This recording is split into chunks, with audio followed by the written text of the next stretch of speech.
দুয়ারে রিপোর্টারে এবার লোচা দেবের খবর দেখাবো। তিনি ফুল ভালোবাসেন, 130 প্রজাতির ফুল চাষ করেন নিজেই। আর সেই ফুল বাগান পাহারায় এবার সিসি ক্যামেরা, 8টি সিসি ক্যামেরা বসানো হয়েছে। সরাসরি চলে যাব, আমার প্রতিনিধি রয়েছে আমার সঙ্গে, রাজকুমার রয়েছে, রাজকুমারের সঙ্গে কথা বলবো। রাজকুমার, এই যে এইরকম বিভিন্ন 130 প্রজাতির ফুল চাষ, কিসের থেকে অনুপ্রাণিত উনি?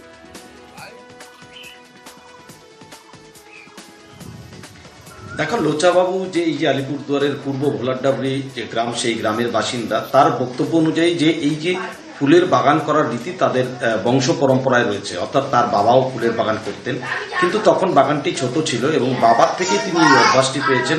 ফুল ভালোবাসেন, সেই কারণে একটা দুটো করে করে একেবারে 130 প্রজাতির যে বোগনভেলিয়া বা যাকে আমরা কাগজ ফুল বলি, সেই রকম একেবারে ফুলের বাহার করেছেন। এবার এই স্বাদের বাগান পাহারা দেওয়ার জন্য তিনি কিন্তু একেবারে গাটের কড়ি খরচ করে 8টি সিসি ক্যামেরা লাগিয়ে রেখেছেন।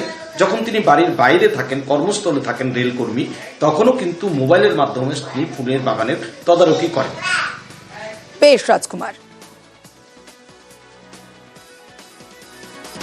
ফের জঙ্গলে আগুন, জলপাইগুড়িতে চালসার জঙ্গলে আগুন। চালসা রেঞ্জের জঙ্গলে আগুন লাগে এবং বনাঞ্চলের একাংশ পুড়ে ছাই হয়ে গেছে। যে ছবি আপনাদের দেখাচ্ছি, দাউ দাউ করে জ্বলছে আগুন।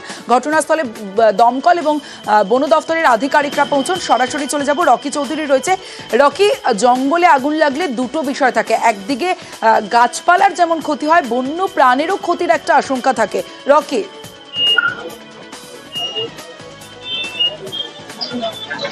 তোমাকে জলপাইগুড়ি জেলার চালসা রেঞ্জের অন্তর্গত পানঝোড়া জঙ্গলে দাউ দাউ করে জ্বলছে আগুন, আর লেলিহান শিখায় কিন্তু পুড়ে যাচ্ছে বড় বড় গাছ, এমনকি বন্যপ্রাণ পর্যন্ত নষ্ট হয়ে যেতে পারে, এমনটাই আশঙ্কা করছে পরিবেশ প্রেমীরা। স্থানীয় সূত্রে এবং বন দপ্তর সূত্রে জানা গিয়েছে যে এই পানঝোড়া জঙ্গলে দুপুরবেলা কেউ বা কাহারা আগুন লাগিয়ে দেয় এবং সেই আগুন সময় বাড়ার সাথে সাথে কিন্তু বড় আকার ধারণ করে। এরপর বন দপ্তরের কাছে খবর গেলে বন দপ্তরের কর্মীরা সেখানে পৌঁছান এবং সেই আগুন নিয়ন্ত্রণ করার চেষ্টা করে। দীর্ঘক্ষণ ধরে কিন্তু সেই আগুন নিভানোর চেষ্টা করা হলে এখন পর্যন্ত তা নিয়ন্ত্রণ করা সম্ভব হয়নি। বন দপ্তর এখনো পর্যন্ত আগুন জ্বলছে এবং আগুন নিয়ন্ত্রণে আনার চেষ্টা করছে দমকল। বেশ, দেশবন্ধু নগরের খবরের দিকে নজর রাখবো, কারণ শহরে ফের বার্ড ডান্সারের রহস্য মৃত্যু। শহরে বার্ড ডান্সারের রহস্য মৃত্যু, বাগুইআটি দেশবন্ধু নগরের ঘটনা।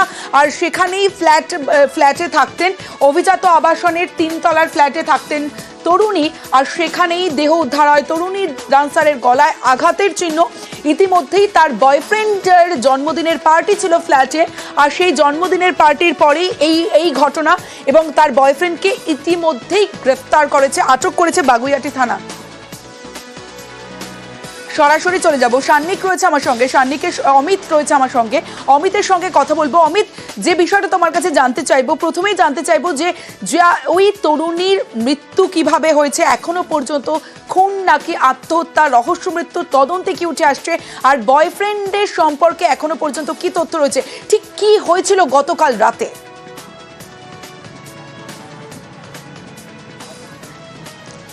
দেখো, গতকাল রাতে এই বার্ড ডান্সার তার বয়ফ্রেন্ডের জন্মদিন ছিল এবং জন্মদিনের পার্টি হয়েছে ওই ফ্ল্যাটে, এমনটাই পুলিশ জানতে পেরেছে। এবং দুজনই, অর্থাৎ যে যার মৃত্যু হয়েছে বা যার দেহ উদ্ধার হয়েছে সে ছাড়া তার বয়ফ্রেন্ড সেই ফ্ল্যাটে ছিল। আজকে সকালে 3টি তালা ভেঙে বাগুইআটি থানার পুলিশ ওই ফ্ল্যাটে প্রবেশ করে এবং ঘরের বিছানার উপরে পড়েছিলেন এই বার্ড ডান্সার তরুণী, তার দেহ উদ্ধার হয়েছে, তার গলায় আঘাতের চিহ্ন রয়েছে।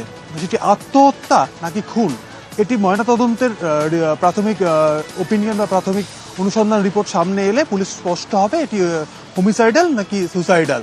তবে ঘটনার পর থেকে যেহেতু তার বয়ফ্রেন্ড তার ফ্ল্যাটেই ছিলেন, সেক্ষেত্রে তাকে এক্সামিন করা হচ্ছে, তাকে জিজ্ঞাসাবাদ করা হচ্ছে, কারণ কালকে রাতে এমন কিছু ঘটনা ঘটেছিল কিনা বা তাদের মধ্যে কোনো গন্ডগোল হয়েছিল কিনা। যদি সুসাইড হয়ে থাকে তাহলে কি কোনো গন্ডগোল থেকে সুসাইড বা আত্মহত্যা করলেন, সেটি যেমন এক্সামিন করা হচ্ছে। একই সঙ্গে সেই তার এই বার্ড ডান্সারের যিনি বয়ফ্রেন্ড তিনি খুন করলেন কিনা, এই বিষয়গুলো নিয়ে কিন্তু এক্সামিন করা হচ্ছে।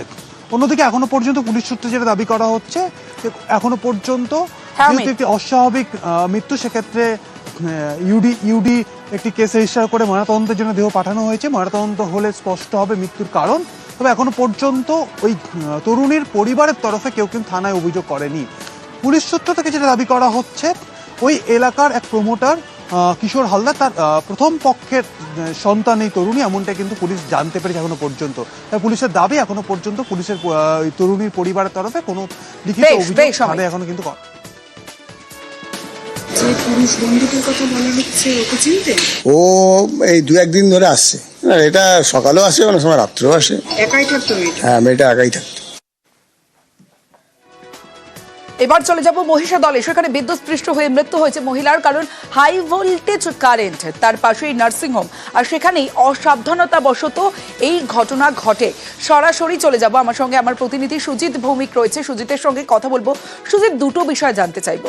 এক, এই নার্সিংহোম কি কতদিন হয়েছে চলছে, নাকি নতুন তৈরি হচ্ছে? আর কি করে এইরকম একটা হাই ভোল্টেজ কারেন্টের পাশে নার্সিংহোম করার অনুমতি মিলল, এটাও তো একটা প্রশ্ন।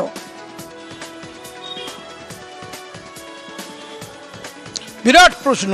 তুমি যে দুটো প্রশ্ন করলে সেই দুটো প্রশ্নেই কিন্তু ঘোরাফেরা করছে, ঘটনা নিয়ে শোরগোল শুরু হয়েছে। কেননা তুমি যে প্রশ্ন করলে প্রথমে, এই নার্সিংহোম কত পুরনো। নার্সিংহোম শুরু হয়েছিল, কিন্তু পরপর বিল্ডিং বেড়েছে এবং হাসপাতাল মোড় যেখানে দাঁড়িয়ে রয়েছে মহিষাদলের, সেখানে এই বেসরকারি যে স্বাস্থ্যকেন্দ্র বা নার্সিংহোম, তার বিল্ডিং বেড়েছে কার পাশে না 11,000 ভোল্ট যে কারেন্টের লাইন বা বিদ্যুতের লাইন, যেটা পিএইচই জল প্রকল্পে গিয়েছে, সেই লাইনের পাশেই বিল্ডিং বাড়ানো হয়েছে। আর সেই বিল্ডিংয়ের ছাদে গিয়ে একটা কোনো কারণে হাত দিয়ে বিদ্যুৎস্পৃষ্ট হয়ে একেবারে আগুনে ঝলসে গিয়ে মহিলার মৃত্যু হয়েছে। আর এই মৃত্যুর পরই প্রশ্ন, তোমার যে দুটো প্রশ্ন, সেই প্রশ্ন ঘোরাফেরা করছে, কি করে একটা হাই টেনশন লাইন এবং 11,000 ভোল্ট সাধারণ কারেন্টের লাইন নয়, তার পাশে এভাবে বিল্ডিং, এই সেই বিল্ডিংয়ে পাশ থেকে যাওয়া সেই লাইনে বা বিদ্যুতের তারে বিদ্যুৎস্পৃষ্ট হয়ে মহিলার মৃত্যু হলো। 42 বছরের বয়স মহিলার, এবং এই নার্সিংহোমের এক কর্মচারী স্ত্রী, তিনি মর্মান্তিক মৃত্যু হয়েছে। তার মৃত্যু যারাই দেখেছেন তারা আঁতকে উঠেছে বলা যায়, কারণ তারা দেখেছে একবার দাউ দাউ করে আগুন জ্বলছিল। কিন্তু প্রশাসনের দিকেই আঙুল তুলেছেন মানুষ, যে কেন দেখা হয়নি একটা নার্সিংহোমের পাশ থেকে, রুমের পাশ থেকে যাওয়া এই এরকম একটা বলা যায় যে হাই টেনশন লাইন, তার পাশে বিল্ডিং উঠতে উঠতে উঠতে একতলা নার্সিংহোম এখন 2তলা 3তলা হচ্ছে, এবং পাশেই এত বিপজ্জনক একটা লাইন ছিল। তার ফলেই দুর্ঘটনার পরপরই কিন্তু শোরগোল যেমন শুরু হয়েছে, গোটা ঘটনায় মহিষাদল জুড়ে চাঞ্চল্যও সৃষ্টি হয়েছে। বেশ, ওর একটা ব্লাউজ ওই পাশে 11,000 ভোল্ট, ওই যে পিএইচই আছে, ওই ভোল্টেজে ওর একটা ব্লাউজ উড়ে পড়ে যায়।